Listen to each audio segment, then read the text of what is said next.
everyone, welcome to this video, and today we have what is possibly the last episode of the Remembering the Past series.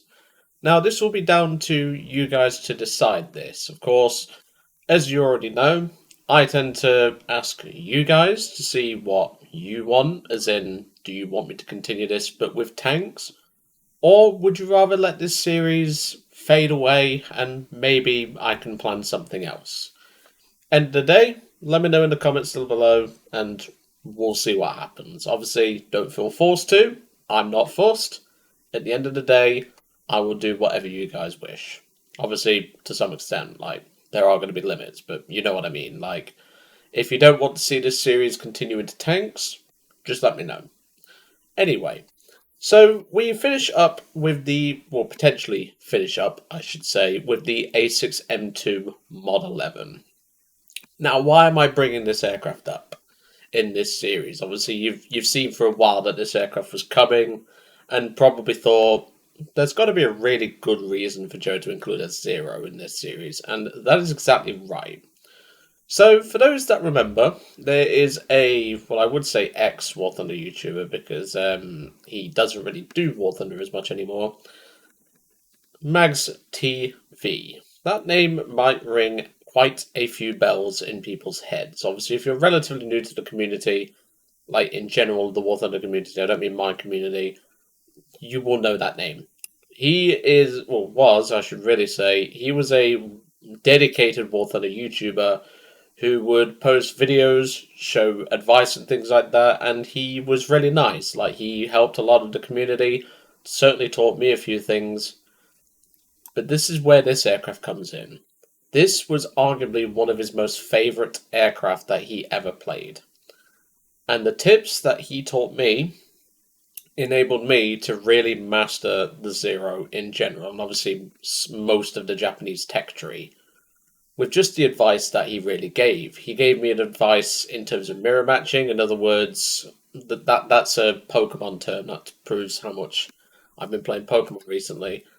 But essentially, a mirror match is where you face something exactly the same as yours. So, for example, if you was playing in Pokemon and you was playing, let's say, a Lost Box, and you was playing against a Lost Box, that would be called a mirror match. Now, obviously, with the Chinese A6M2, the American A6M2, that is, of course, something that can very much happen. So, that would be called a mirror match in retrospect. And of course, the tips that I learned from him enabled me to beat mirror matches, so to speak. And I even use that sort of trick today with mirror matching in Pokemon.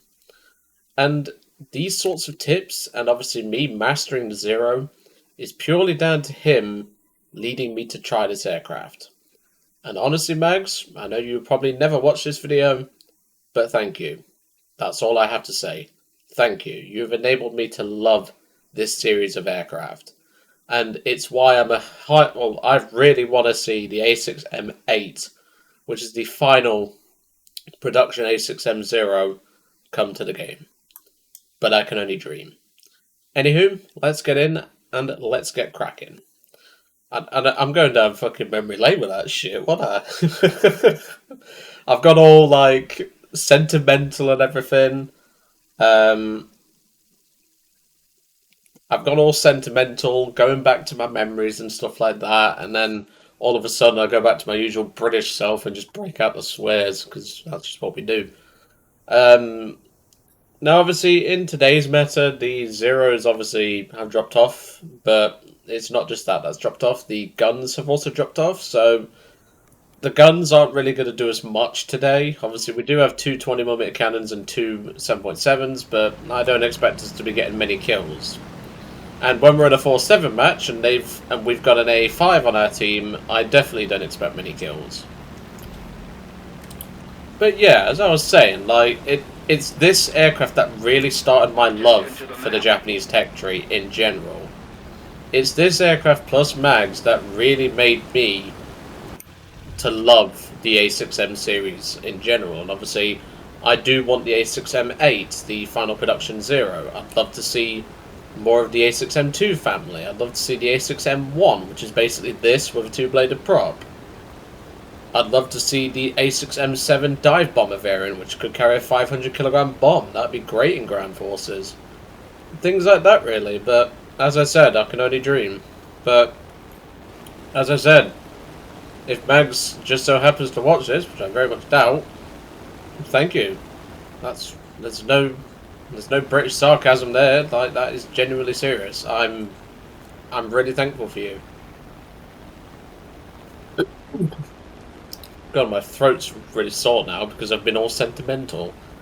Anywho, on that note, since this map will take us quite a bit to get there, and obviously we're on a 4-7 match, I will see you all in a couple of minutes. Well, welcome back. As you can probably tell, we've got ourselves into a pretty good position. Unfortunately, most of my team has not done so. Most of my team is already dead, because it just seems to be the norm, really. J26 is pushing up for the A6M. I'm going to capitalise on that. Hello, Mr. J26 David. I don't actually have that thing unlocked yet. Need to get around to that. Okay, even though we got some sparks, we did manage to put them down. That's at least something. I need to get that thing unlocked, because I know for a fact I'm going to get barked at for a request for that damn thing. Because the guns are kind of shit. And, well, you know. It's running J26 belts, so that's not really going to be fun now, is it? So normally, I'd stick at high altitude and deal with that F6F and the P47, but given how my team's doing, I need to get down here and start clapping more, because, yeah, the team's not doing great. Which, I mean, you'd think the USA teams would be doing bad, but no, not today. It's just my fucking teams. A5U2, that can go next. Thank you. Surprised the guns did that. Hello, Mr. J22. Thank you. Nope. Shoot him. Why the fuck you just flying around him, bitch? Oh, God almighty.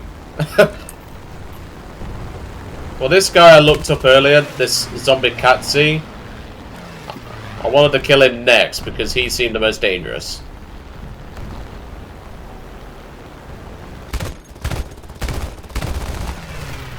There we go, that's another one. Where is everyone? Okay, P47's come back around. I'm gonna put the flaps down and turn in tighter, but I'm gonna have to dodge the Hellcat.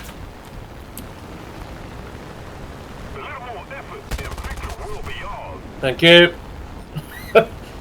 Yeah, that's what happens when you get in a furball with an A6M. It just... Really, dude? I just saved your butt and you do that? Cunt. Sheesh. Shows how ungrateful some players are. You save their butt and then they just freaking steal kills from you. Wonderful. Proves the kind of player he is, isn't it? In other words, he's not having my cover anymore. Alright, let's put some 7.7s to work. We've got a shitload of ammo. We might as well bloody use it. Okay, they've decided to become a meteor. Wonderful. So that leaves me, the kill stealer, and a wyvern left. This will be interesting. Let's see what we can do to just bleed the tickets in our favour.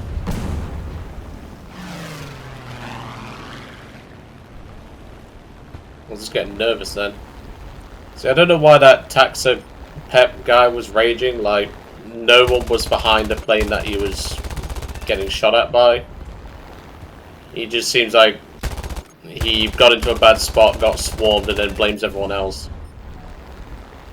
Should have, like, you shouldn't bring something with it, like, that relies on shit guns. Like, this plane, the 7.7s, if you aim them right, they can kill quite easily. Obviously, you do have to get shots on target, but, well, you know. Well, you did choose to spike up for one of the most powerful 4.0s in the game in a wyvern, leaving you with 0 airspeed and no backup in the area. That was entirely your fault. Like, come on, man. I know you're in a wyvern, you think you're untouchable because you've got 4,000 horsepower, but Newsflash, the Wyvern is touchable. Very easily, in fact. Because that's just what Wyverns do. They keep their speed up. They turn pretty poorly, so you have to keep your speed on, and the times when you can use that speed, and the very crap turn rate, you're going to get outturned, so just keep your speed on. You didn't need to spike. If you had an angle on him to spike him at, I'd understand that, because I've done that before. I've traded 400 miles an hour just to spike a P-38 once.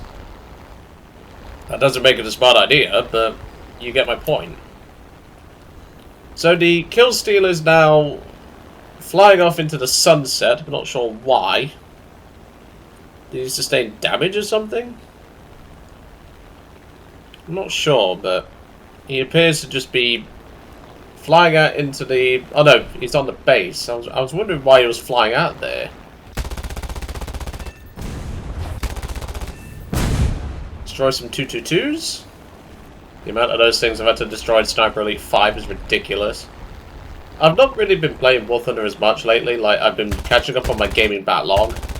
And one of those games, as I've mentioned in a previous video, I think, was Sniper Elite 5. I'm very much enjoying that. Like, I've obviously finished it now. I'm probably going to lend it to my sister or something. It depends on if she wants it. But, yeah, it's a good game. Like, is it worth the price that they normally ask for it? Absolutely not. It's pretty much just Sniper Elite 4, but with a bit better graphics and slightly better gameplay. But, you know, it's something, really. Like, it does the job. I wouldn't say it's, like, my favourite Sniper Elite. I preferred 3. But I think a lot of people would agree with me on that. So now I'm going to try and hold off this P-38. Maybe get him to compress. Is he using the gun pod? Critical?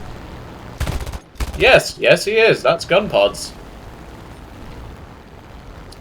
I got a nice crit, and I'm not sure what it was, though. It's one of those crits that you don't know what you crit situations. We're probably dead here, because obviously I'm down to 7-7s, but that's completely fine. I'm just going to take the head on with a P-38 or something. Of course, if the teammate over there does get one of these guys on his tail, even if I'm not dead somehow, I won't help him because, you know, we don't help people who do things like that. I'm just going to take the head on with a P-38 and not give a shit. There we go. Got rid of him. That's the important part. Well, I think that more than demonstrates the capabilities of an A6M0, and that's put that lightly. But, well, that's just pretty normal. So I hope you enjoyed seeing that one. As I said, in the comments below, I would love to hear if you want me to continue this, because at the end of the day, we can go to tanks. Just don't expect, like, me to obviously pick, like, meta vehicles. I'll pick things that obviously not only have history with me, but also what really taught me a lot, as per usual with this series. But anyway, I'm going to leave you all to it for today. Please do let me know in the comments below. I do hope you enjoyed seeing this episode. If it does turn out to be the last one, then, well, I'd like to thank you all for watching this series. It's been an absolute pleasure to make it, and it's been a pleasure going down memory lane. And, well, not only that, I've gotten to share not only some of my tips and tricks and stuff like that along the way, but also just a little bit of story, you know? We all have a story somewhere. Anywho, I'll leave you all to it for today, and I'll see you all on the next one.